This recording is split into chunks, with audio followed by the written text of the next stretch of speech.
సింగరేణి ఆర్థిక అభివృద్ధి దిశగా మరో కీలక ముందడుగు పడింది. కార్మికుల ఎన్నో ఏళ్ల కలైనటువంటి భద్రాద్రి కొత్తగూడెం జిల్లా మణుగూరులో ఉన్నటువంటి PKOC2 డిప్సైడ్ బ్లాకు సింగరేణికి దక్కడంతో ఈ సంస్థకు ఊపిరి పోసినట్లయింది.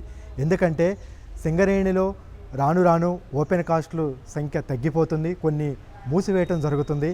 కార్మికులు కూడా కొంతమంది రిటైర్డ్ అవుతున్నారు, మరి కొంతమందిని ఇక్కడ నుండి మరొక చోటకు బదిలీ చేయటం అంటే ఓపెన్ కాస్టుల సంఖ్య తగ్గుతుంది, కార్మికుల సంఖ్య కూడా కుదించుకుంటూ వస్తున్నటువంటి నేపథ్యంలో ప్రస్తుతం సింగరేణి నష్టాల బాటలో ఉంది. రాష్ట్ర ప్రభుత్వం నుంచి దాదాపుగా 50,000 కోట్లకు పైగా బకాయిలు ఉన్నాయి. ఈ పరిస్థితులలో సింగరేణి మనుగడే ఒక ప్రశ్నార్థకంగా మారింది అని ఇటు కార్మిక సంఘాలు, ప్రతిపక్షాలు విమర్శలు చేస్తున్నటువంటి వేళ ఒక కీలకమైనటువంటి నిర్ణయం, కీలకమైనటువంటి ముందడుగు పడటంతో కొత్త ఊపిరి పోసింది. అది ఎలాగంటే ఇప్పుడు మనం చెప్తున్నటువంటి PKOC2 బ్లాకు దీనికోసం వేలం నిర్వహించే సందర్భంలో ఇటు జెన్కోతో పాటు సింగరేణి వేసింది, బిడ్ దాఖలు చేసింది, జెన్కో కూడా బిడ్ దాఖలు చేసింది. ఈ సందర్భంగా కార్మిక సంఘాలు కానీ, కార్మికులు కానీ, వివిధ రాజకీయ పార్టీలు అనేక మంది ఇటు కేంద్ర రాష్ట్ర ప్రభుత్వాల దృష్టికి తీసుకెళ్లాయి. ఖచ్చితంగా సింగరేణికే వేలం లేకుండా సింగరేణికే ఈ బ్లాకు దక్కేలా చూడాలని వినతులు ఇచ్చారు. అంతేకాకుండా అఖిలపక్షం ఆధ్వర్యంలో కార్మిక సంఘాలు కానీ ఇటు అఖిలపక్ష పార్టీలు ఆందోళనలు చేపట్టే ఈ ఆందోళన మరింత ఉధృతం చేసేందుకు కూడా సిద్ధమయ్యాయి. ఈ కేంద్ర మంత్రి ఎవరైతే ఉన్నారో కిషన్ రెడ్డి దృష్టికి కూడా ఈ సమస్యను తీసుకెళ్లారు. ఖచ్చితంగా ఈ బ్లాకు సింగరేణికి దక్కితే చాలా ప్రయోజనకరంగా ఉంటుంది అనేది వాళ్ళు చెప్పడం జరిగింది. దీంతో కేంద్ర మంత్రి కిషన్ రెడ్డి చొరవ తీసుకొని రాష్ట్ర ప్రభుత్వం వైపు నుంచి కూడా కృషి చేయడంతో ముఖ్యమంత్రి, డిప్యూటీ సీఎం, సింగరేణినే చూస్తున్నటువంటి మంత్రి అయినటువంటి బట్టి విక్రమార్క వీరందరి కృషి ఫలితంగా జెన్కో తమ బిడ్డుని ఉపసంహరించుకోవడంతో ఇక వేలంలో ఉన్నటువంటి ఏకైక సింగరేణి సంస్థ ఉండటంతో సింగరేణికే ఈ బ్లాకు దక్కడం జరిగింది. ఈ బ్లాకు చాలా ప్రాముఖ్యత కలిగినటువంటిది ఓపెన్ కాస్ట్. ఎందుకు అంటే ఇప్పుడున్నటువంటి ఓపెన్ కాస్టులు ఇప్పటికే తాడిచెర్ల 2, నైని బ్లాకులు సింగరేణికే దక్కాయి. ఈ 3వ బ్లాకు కూడా దక్కడంతో సింగరేణి చరిత్రలో సింగరేణి సంస్థకి ఆర్థిక అభివృద్ధి దిశగా కీలకమైనటువంటి ఒక ముందడుగు పడిందనేది మనం ఖచ్చితంగా చెప్పవచ్చు.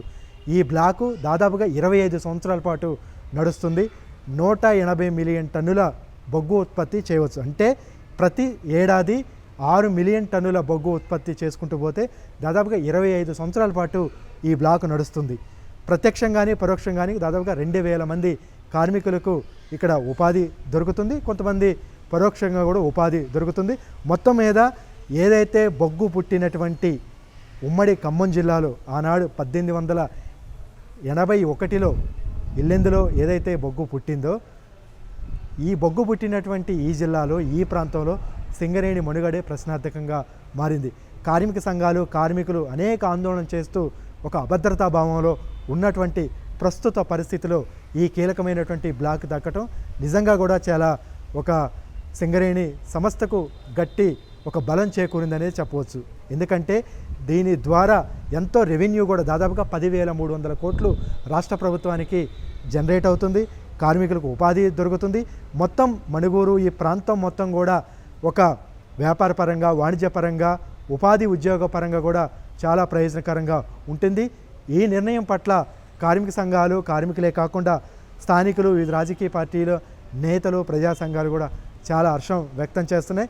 త్వరలోనే ఈ బ్లాకులలో బొగ్గు ఉత్పత్తి ప్రారంభమయ్యే అవకాశం ఉంది. దానికి సంబంధించినటువంటి ప్రక్రియ ఇప్పటికే ప్రారంభమైంది. ఇక దీంతో పాటు ఎందుకంటే నైని బ్లాకు, తాడిచెర్ల 2, ఇప్పుడు మణుగూరు PKOC2 ఈ 3 బ్లాకులు కూడా సింగరేణికి దక్కే.